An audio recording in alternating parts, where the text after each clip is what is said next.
2000 years later 2000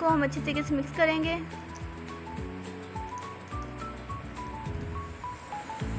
चले जी, अब हमने इसके बाद 5-10 मिनट के लिए इसको रख दिया था हल्की आंच पर। तो उसके बाद ये देखे कितना मज़ेदार और प्यारा सालन बना था। लुक भी बहुत प्यारी आ रही है। आज मेरी कज़न ज़िद कर रही थी कि मैंने ही रिकॉर्डिंग करनी है और मैंने लोगों को बताना है कि मटन अरबी कैसे बनती है। तो आप लोग कमेंट बॉक्स में बताएं कि इसने कैसी रिकॉर्डिंग की है। और ये आप लोग हमारे चैनल को सब्सक्राइब और शेयर और लाइक करें और बेल आइकन को प्रेस कर दें। ओके जी, अल्लाह हाफिज़, मिलते हैं नेक्स्ट रेसिपी में। Okay, bye bye, tata, see you.